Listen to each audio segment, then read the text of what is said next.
13h, un nouveau journal sur RTI 1. Bonjour à toutes et à tous. Voici le sommaire. Début hier des travaux de la COP27 sur les changements climatiques à Sharm el-Cheikh en Égypte. Rencontre sous l'égide des Nations Unies et en présence de représentants de plusieurs pays. Le vice-président de la République, Tiemoko Meiliet Kone, est à la tête de la délégation ivoirienne. L'Asie appelée à améliorer son taux d'exécution des projets financés en Côte d'Ivoire. Appel lancé récemment par les autorités ivoiriennes lors de la 6e revue annuelle des projets financés par l'Inde, la Corée du Sud, le Japon et la Chine. Enfin, le Malawi face au camp de réfugiés surpeuplés suite à l'afflux de ressortissants congolais. Ouverture donc hier à Sharm el-Cheikh en Égypte des travaux de la COP27, rencontre sous l'égide des Nations Unies et en présence de représentants de 200 États, d'entreprises, d'organisations non gouvernementales et de scientifiques. Notez que la Côte d'Ivoire est représentée par son vice-président de la République, Tiemoko Meiliet Kone, qui représente le chef de l'État, Alassane Ouattara. À Sharm el-Cheikh, ville balnéaire de l'Égypte, au cours du sommet présidentiel qui se tient aujourd'hui, la Côte d'Ivoire va faire une déclaration générale sur la problématique du climat, ainsi que des déclarations spécifiques lors de sessions thématiques. La Côte d'Ivoire va également participer aux tables rondes sur les financements innovants pour le climat et le développement et sur les changements climatiques et la durabilité des communautés vulnérables. Retour en Côte d'Ivoire. Dans l'actualité, à noter le 21e concours d'agrégation des sciences de la santé du Conseil africain et malgache pour l'enseignement supérieur, le CAMES. Ce concours se déroule à Abidjan du 7 au 16 novembre prochain. La cible, 395 candidats provenant de 26 universités de 13 pays membres. Objectif, former les meilleurs enseignants des sciences de la santé. La Côte d'Ivoire, qui veut gérer de manière durable ses forêts, a créé en 2020 le projet de paiement des réductions d'émissions de gaz à effet de serre. Ce programme concerne toute la zone du parc national de Taï, dans l'ouest du pays. Les experts environnementaux ont échangé récemment sur la mise en œuvre de ce projet. Les explications de Grace Kando.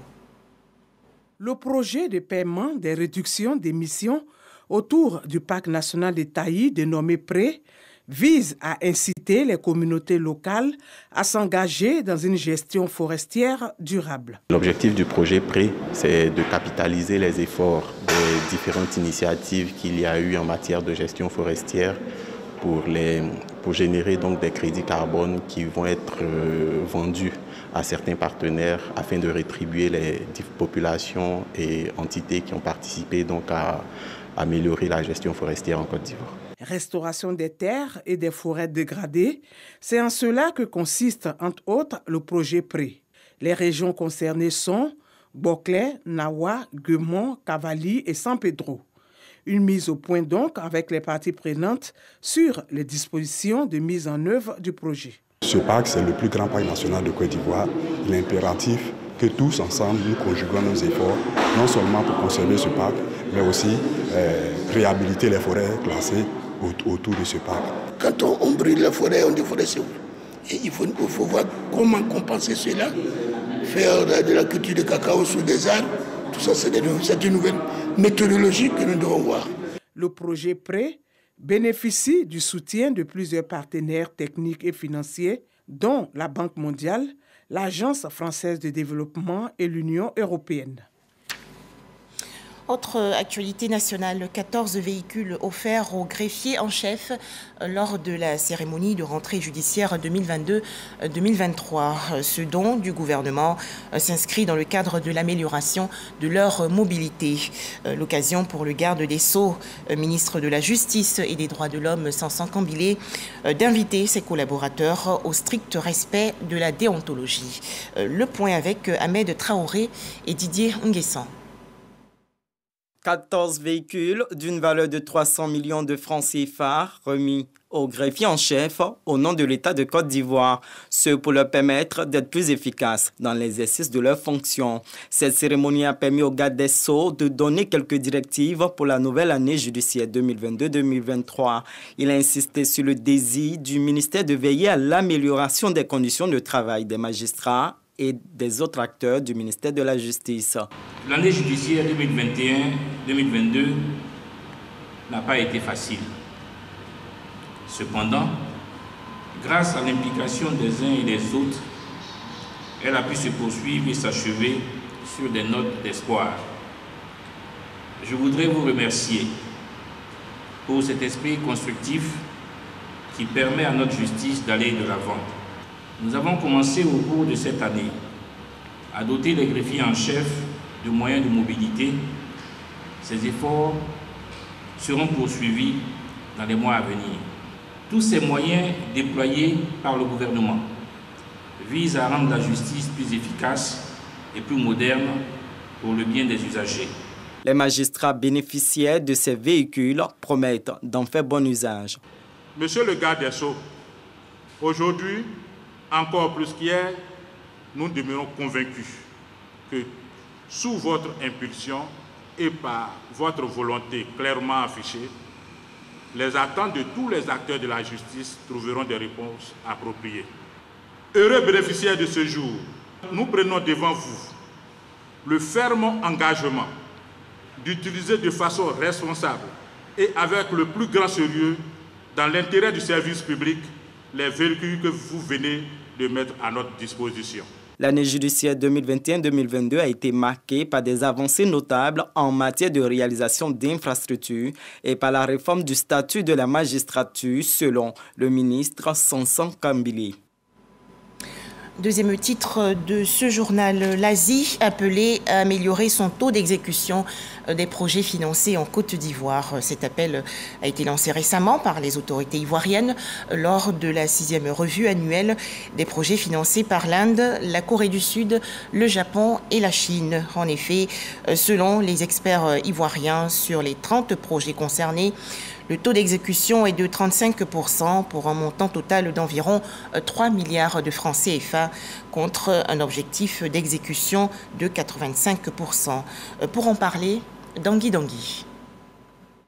Les coordonnateurs des projets financés ou cofinancés par les partenaires asiatiques de la Côte d'Ivoire sont en conclave pour identifier les difficultés et défis relatifs à l'exécution de ces projets afin d'améliorer leur taux d'exécution. C'est dans le cadre de la 6e revue annuelle des projets financés ou cofinancés par la Chine, la Corée, l'Inde et le Japon. Sur les 30 projets concernés dans les domaines tels que l'éducation, la santé et l'énergie, les experts estiment le taux d'exécution à 35% pour un montant total de plus de 2,5 milliards de francs CFA contre un objectif d'exécution de 85%. Taux d'exécution des projets trop faibles et inacceptables selon le représentant du ministre de l'économie et des Finances, Vassoko Bamba, met les coordonnateurs des projets concernés en mission pour identifier les causes des retards dans l'exécution des projets et à proposer des solutions afin d'améliorer leur taux d'exécution. Je recommande vivement qu'il soit assigné à chaque projet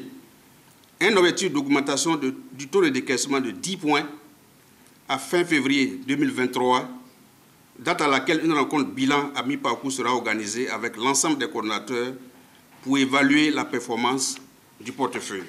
Selon le directeur de cabinet adjoint du ministre de l'économie et des finances, la quasi-totalité des 30 projets financés par les partenaires asiatiques de la Côte d'Ivoire figurent dans le PND, Plan national de développement 2021-2025. Toujours en Côte d'Ivoire, cette séance de formation à l'endroit des inspecteurs des douanes, une initiative de l'administration douanière. Les travaux portent sur la certification en audit interne. Lanciné Bakayoko. Après l'avènement de la démarche qualité et du contrôle interne, il convient de donner forme au troisième pilier, à savoir l'audit interne. Les thématiques abordées au cours de cette session préparatoire à la certification traitent des fondamentaux de l'audit interne, entre autres, le management des risques et du dispositif de contrôle antifraude, l'objectivité, la sécurité de l'information ou encore la gestion financière. À partir du moment où vous êtes certifié à ce niveau, vous devenez également un référent et capable de pouvoir donc transmettre également ces savoirs à vos autres collègues, de telle sorte que dans toutes nos administrations, désormais, comme cela se fait dans le secteur privé, on puisse avoir des auditeurs internes pour mener ces activités-là.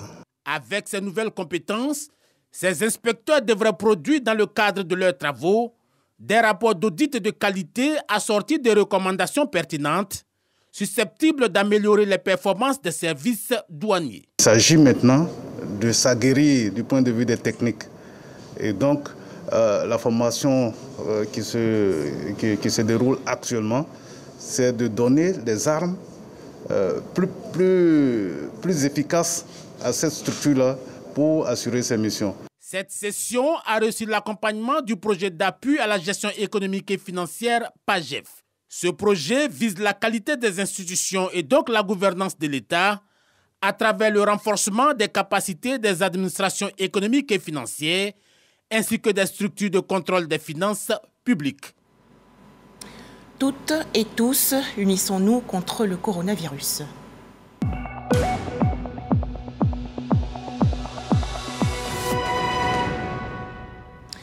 Les chiffres du coronavirus en Côte d'Ivoire. Bonne nouvelle, 0 nouveau cas, aucun nouveau cas de coronavirus enregistré hier par le ministère de la Santé, de l'Hygiène publique et de la couverture maladie universelle.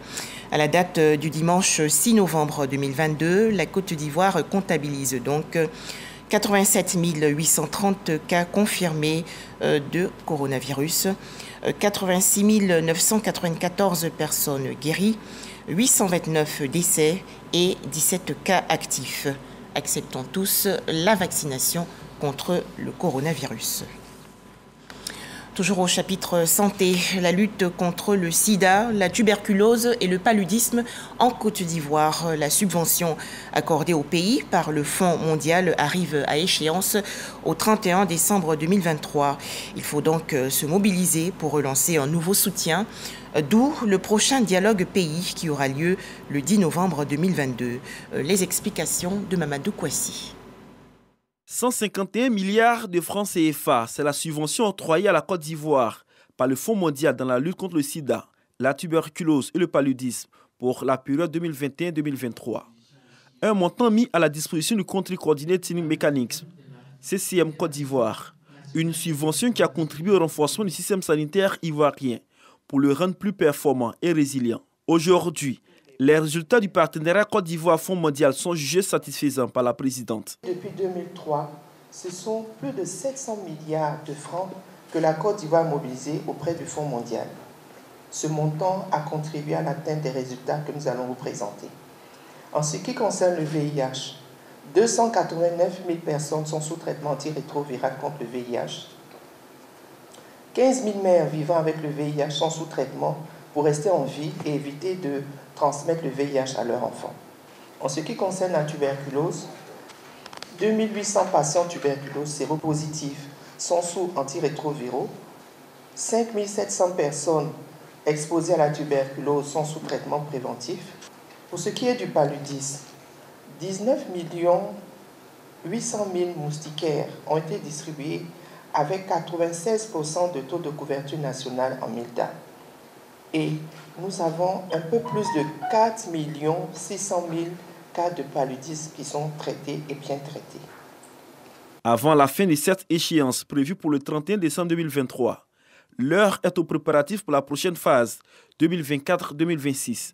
Et ce, à travers le dialogue pays prévu pour le 10 novembre prochain, ici à Abidjan. Ce dialogue s'appuie sur une concertation solide, multisectorielle, inclusive, où les partenaires se rassemblent pour décider au mieux des solutions pour maximiser l'impact obtenu et examiner la meilleure manière avec laquelle les ressources disponibles vont servir pour atteindre les objectifs du pays. Et ensuite, nous aurons la soumission de la demande de financement aux bailleurs à la fin du mois de mars 2023. À la dernière rencontre des Nations Unies sur la mobilisation des ressources, ce sont 14,25 milliards de dollars qui ont pu être mobilisés sur les 18 milliards de dollars attendus. De ce montant, une quote-part sera remise à la Côte d'Ivoire, selon les besoins. Un colloque en hommage au professeur Tanela Boni. C'est une initiative du département de philosophie de l'université Félix Houphouët-Boigny de Cocody. Le professeur Tanela Boni, honoré par l'État de Côte d'Ivoire. Les précisions de Prunel Assoumou et Jean Djadji. Tanela Boni, première femme professeure de philosophie à l'université Félix Houphouët-Boigny d'Abidjan. Aujourd'hui, honorée du titre d'officier de l'Ordre national ivoirien par la Grande Chancellerie.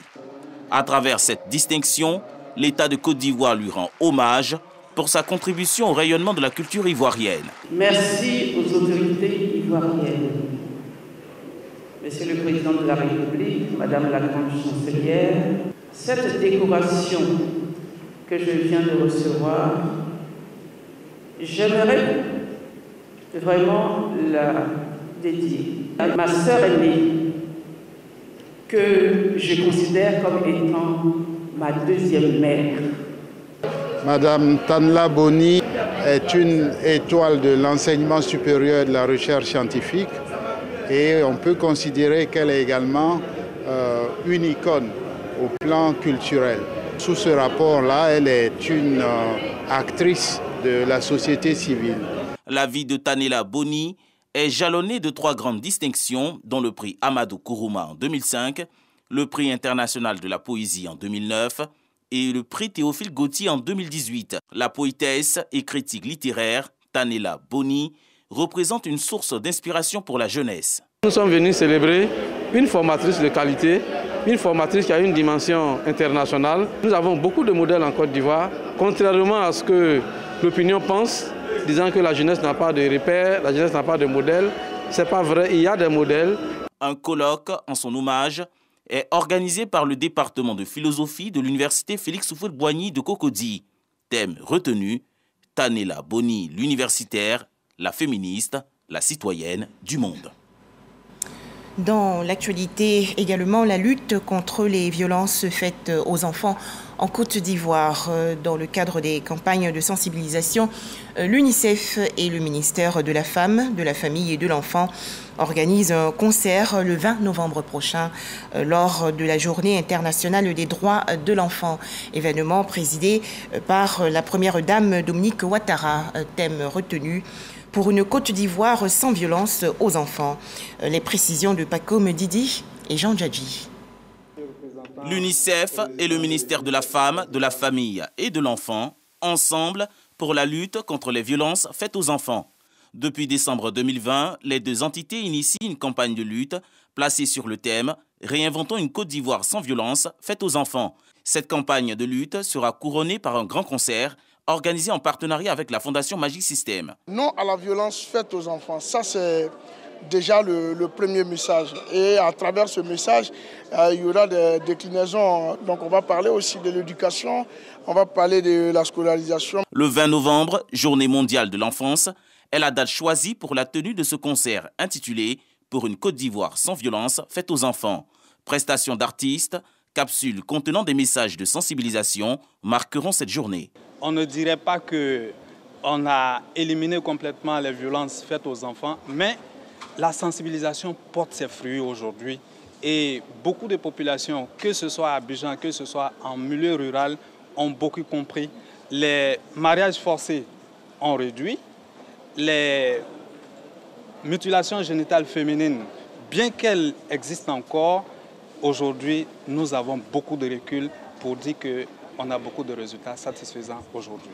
Susciter une prise de conscience collective et créer un groupe de réflexion de haut niveau pour la recherche de solutions novatrices aux violences faites aux enfants en Côte d'Ivoire font partie des objectifs de cette campagne. Nous avons voulu célébrer la fin de campagne, mais aussi de faire le point que c'est la responsabilité de tout le monde de continuer de lutter contre la violence faite aux enfants. Donc ça n'arrête pas aujourd'hui ni pendant le concert, mais c'est un moment de vraiment avoir la solidarité de tous les artistes ivoiriens, de dire que non, la violence faite aux enfants n'est pas acceptable. Choisis en fonction de notoriété auprès des enfants et leur engagement pour la cause des enfants, une dizaine d'artistes, dont le groupe Magic System, TNT, Smarty, KS Bloom, Nash, égayeront les enfants en la salle Anoumabo du Palais de la Culture de Trècheville.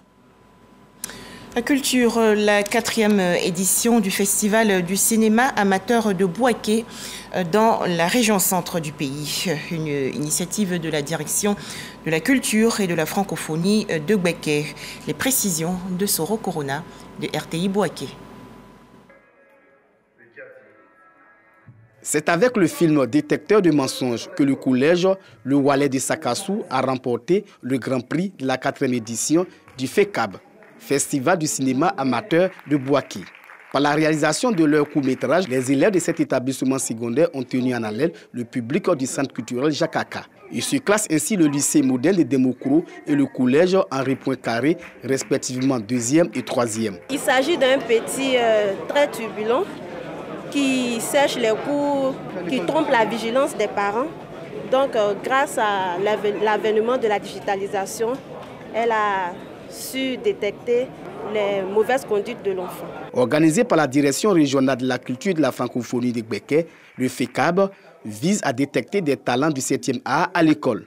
Ce festival met en compétition les établissements secondaires et universitaires de Côte d'Ivoire à travers des films de 13 minutes. Nous pensons qu'il est bon que nous instruisons les enfants dès le départ à l'esprit cinématographique, de telle sorte que, en grandissant, les enfants vont innover en matière de cinéma et faire en sorte que nous puissions regagner le terrain du cinéma qui est en ruine aujourd'hui.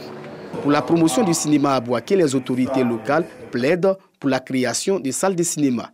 À Bouaké, on a besoin vraiment de vendre la culture. On a surtout besoin d'espace. Parce que dans une ville comme à Bouaké, on n'a pas de salle de spectacle. Donc on a vraiment besoin, c'est un plaidoyer. La ministre de la Culture et de la Francophonie, Françoise Rimac, félicite les organisateurs du FECAB. Notre présence ce soir aussi veut démontrer que le cinéma est un secteur important. C'est un secteur qui évidemment peut permettre de faire rayonner notre pays à l'international. Digitalisation et émergence, tel est le thème de la 4e édition du Festival du cinéma amateur de Bouaké. 7 films étaient en compétition. L'élève du collège Kij Pascal de Mans, Abi Traoré, remporte le prix de la meilleure actrice. Chaque lauréat a reçu des vidéoprojecteurs, trophées et plusieurs lots. Toujours au chapitre culture, à noter que votre serviteur, le groupe RTI, honoré lors de l'Abissa 2022, réjouissance en pays, Onzima Kotoko. Les précisions dans ce reportage de Victorien Angwa. Samedi de l'Abissa, jour de l'apothéose, est l'occasion pour présenter les 7 familles de Grand Bassam, ensemble autour de Sa Majesté à Montanoé, pour célébrer la paix et la cohésion. En tête des familles, le roi et la reine-mère entrent dans l'Abissa.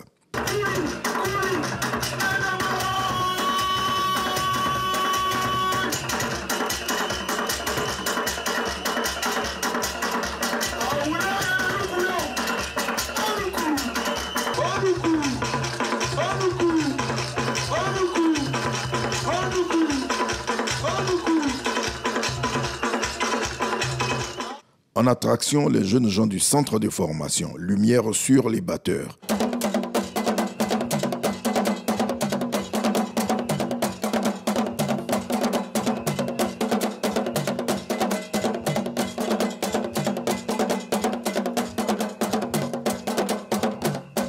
Les prestations des Comelins, les filles de la cour royale, du groupe Chouinkwasi et autres montrent bien que l'Abissa fonde en théorie le nécessaire rapprochement entre les fils et filles du peuple Nzima.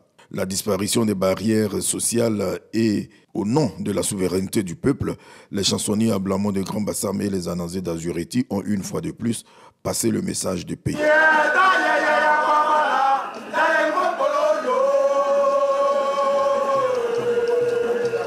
Évocation des troubles au quartier France et de la gestion de cette affaire ont été évoquées. Appelle l'attention des uns et des autres à la paix. Le roi en communion avec son peuple va sortir de l'Abissa. La cérémonie de procession de fin de la période de danse de l'Abissa aura lieu entre 21h et 22h.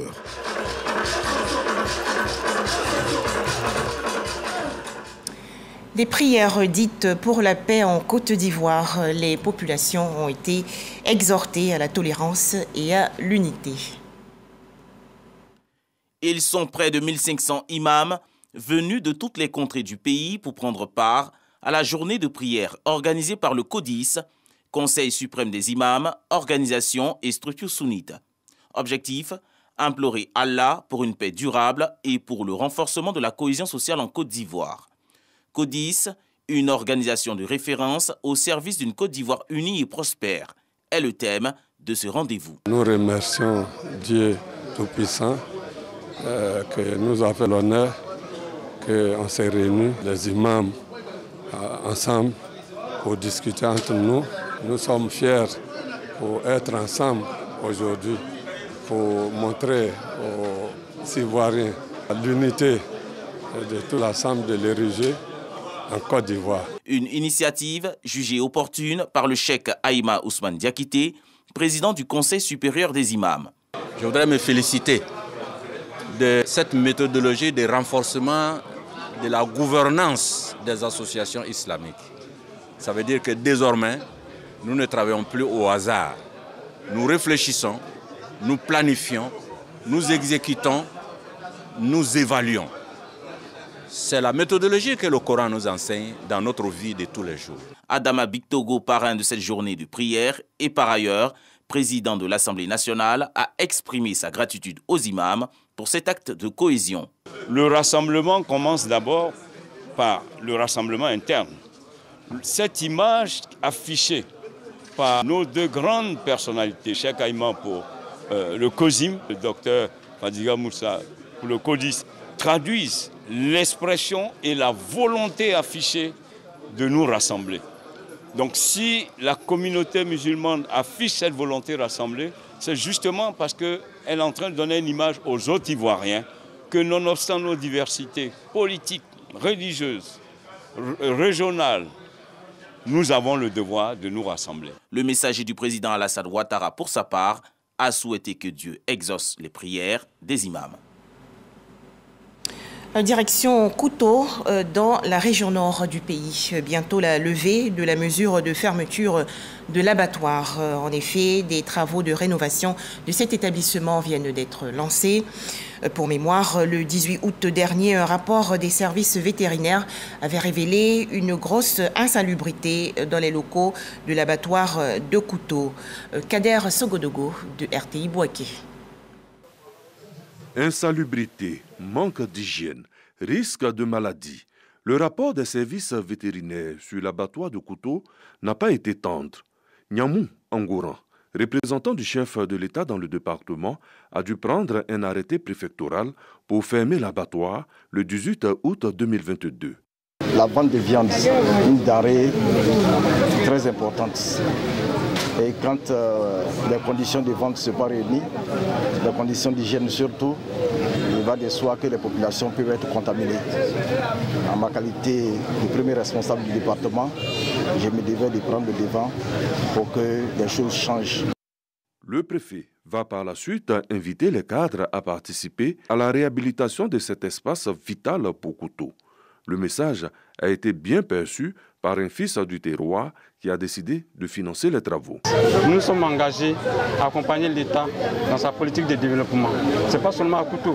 L'État fait beaucoup, mais l'État ne peut pas tout faire. Il faut en tant qu'entreprise, en tant qu'entrepreneur, d'accompagner l'État dans sa politique de développement. Et surtout, accompagner le président de la République, Alassane Ouattara, dans sa vision d'une Côte d'Ivoire nouvelle. Un geste salué à sa juste valeur. Ce que le PDG de Chimenter a fait ici, ça va droit à tout le monde. C'est pour les populations. J'invite tous les cadres à aider les populations. Quand on aide la population, on aide l'État de Côte d'Ivoire. Les travaux ont été lancés et tout semble indiquer que l'abattoir de Kouto pourrait être disponible avant la fin de l'année 2022. Des images à présent, le nombre de réfugiés congolais ne cesse d'augmenter au Malawi. Ces derniers fuient en effet les combats à l'est de la République démocratique du Congo.